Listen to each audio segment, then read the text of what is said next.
Maaf, tadi setelah dunia itu ada alam apa? Kubur. Sebelum pindah ke akhirat, pertengahannya ada alam kubur. Nih lihat sini nih. Kalau orang sudah selesai di alam ini, maka Allah wafatkan. Kullu nafsin dha'iqatul maut. Setiap yang punya jiwa akan kedatangan maut. Siapa yang bawa maut? Namanya malakul maut. Kalau malakul maut sudah bawa maut, maka dia mulai mewafatkan sampai meninggalkan dunia ini. Apa dalilnya Ustaz? Quran surah 32 ayat yang ke-11, paling kanan sebelah bawah. Qul yatawaffakum malakul mautil ladzi wukkila bikum. Kata Allah, katakan Muhammad kepada semua umatmu, setiap yang punya nyawa itu akan diutus malakul maut untuk mencabut nyawanya. Datang maut, makanya orang yang belum meninggal, yang belum dicabut, namanya disebut oleh Al-Quran dengan nama mayitun. Nih, ada ya-nya, ada taknya. Ya-nya ada tasdidnya begini. Mayit, kalau ada tasdid berarti artinya CM, calon meninggal. Di antum jangan tersinggung kalau dikatakan mayit ya. Iya. Sama dengan ustaz. Iya. Innaka mayyitun wa innakum mayyitun. Engkau mayit, mereka pun mayit. Engkau akan wafat, mereka pun wafat. Cuman Allah membedakan waktu-waktu wafatnya. Barangkali tidak sama semuanya. Bisa antum duluan, saya belakangan, mungkin. Atau mungkin juga ditukar, jangan salah, bisa ditukar. Saya belakangan, antum duluan, bisa. Gak ada bedanya Ustadz. Ya sudah, saya duluan, bisa setelah antum. Nah, dipakai tasdid. Kalau datang maut, maut datang, maut lewat malakul maut. Maut ini mengambil nafas, diambil tasdidnya nih, ambil ke atas. Begitu diambil, qul yatawaffakum malakul maut alladzi wukkila bikum. Kullu nafsin dha'iqatul.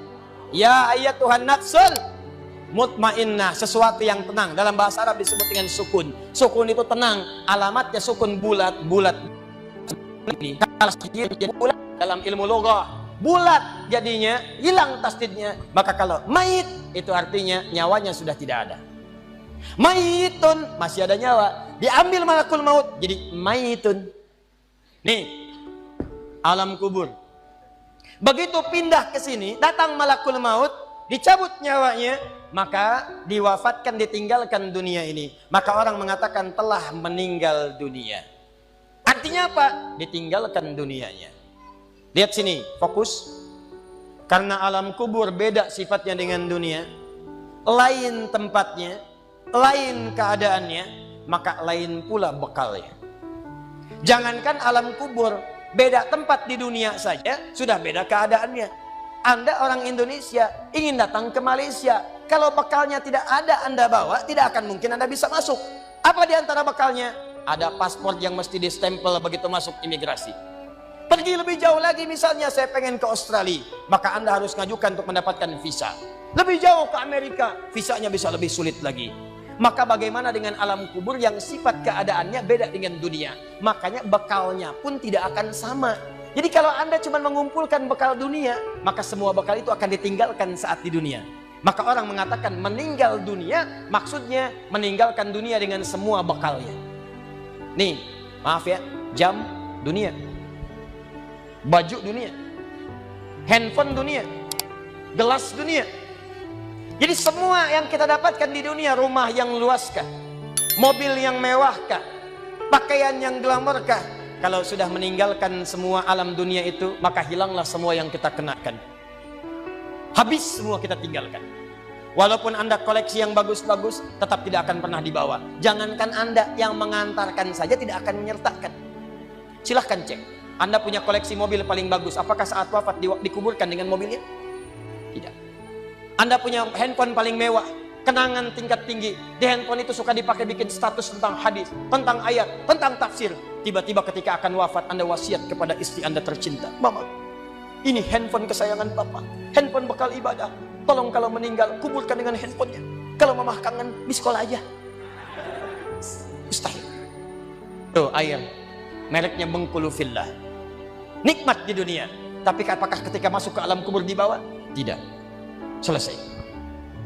Maka bagian pertama, Anda mesti sadar, ini yang mau saya sampaikan. Dan dari sini, saya akan lebih fokus kepada apa yang ingin saya sampaikan. Kita mesti sadar teman-teman sekalian, pertama kata Allah kita akan wafat. antum akan meninggal. Wafat. Wafat. Wafat. Wafat. Jadi antum kalau melihat di cermin tuh, ngaca dulu, ngaca, tunjuk wajah antum, wafat. Kamu akan wafat. Ketika Anda sadar Anda akan wafat, meninggalkan dunia ini, maka Anda mesti paham, udah punya bekal belum untuk pulang?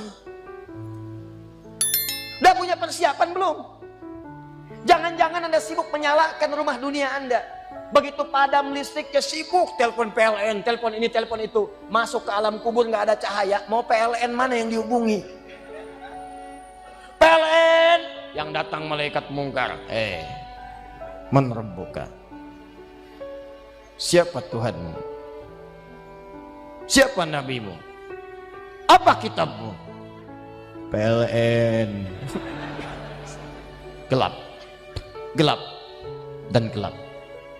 Karena itu orang-orang yang tidak siap dengan kehidupan berikutnya, maka mohon maaf, dia akan merasa ketakutan ketika meninggalkan dunia ini.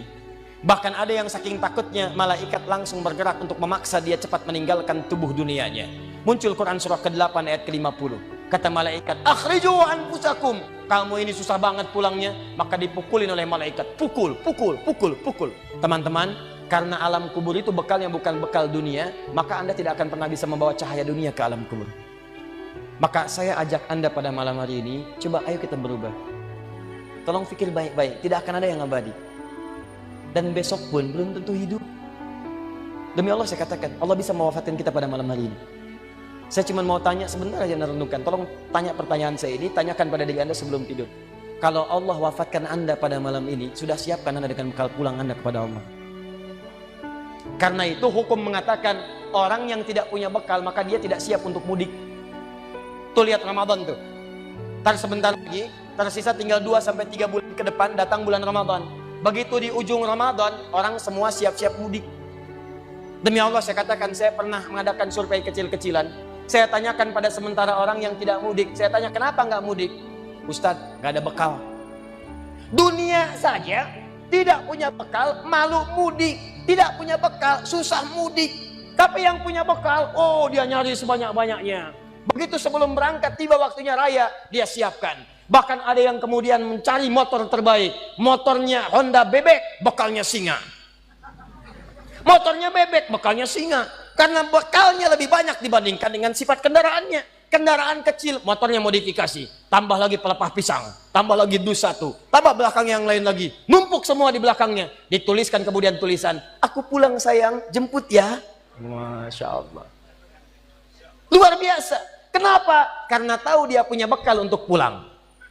Dan yang dikunjungi pun dihubungi terlebih dahulu. Aku mau pulang. Maka yang di sana menyiapkan segala perlengkapan untuk menyambut yang pulang.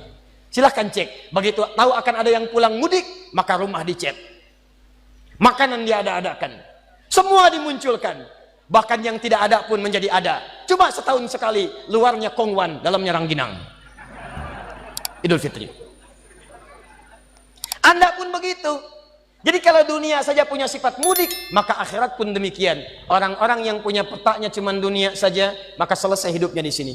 Kata Allah, nih saya berikan gambaran. Yang visinya cuma sampai sini, maka saya berikan semua kenikmatan dunianya seperti yang dia inginkan. Tapi begitu selesai ini, ditenggelamkan di alam kubur sampai kedalaman yang paling dalam.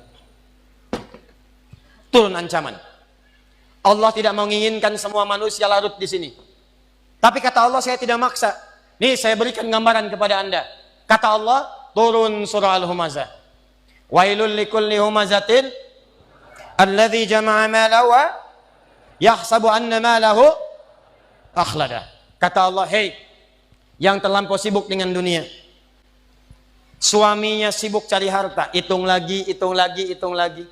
Istrinya sibuk kumpul-kumpul dengan sesamanya, cuma membicarakan harta suami. Sosialita yang senang dengan kumpul-kumpul saja, tidak ada manfaatnya, cuman ngobrol, cuman gibah, cuma macam-macam. Makanya ketika menyebutkan kalimat saling cela, saling ngobrol, menggunakan tak marbutah. Tak marbutah menunjuk pada perempuan. Wailul likulli humazatil lumazah, pakai tak, sedangkan tak sifat menunjuk pada perempuan. Muslim laki-laki, kalau ingin jadikan perempuan tambah tak di ujungnya, muslimah. Mukmin laki-laki, perempuan mukminah. soim laki-laki, perempuan. Wah, itu dia. Sesuatu yang kokoh, kuat, berwibawa, mantap, punya tenaga. Makanya tanda-tanda laki-laki pun beda. Punya kumis, laki-laki berkumis, perempuan tidak. Punya wibawa, punya kata-kata yang kuat. Makanya kalau ada laki-laki suaranya sedikit gemulai saja, itu akan kehilangan sifat wibawanya.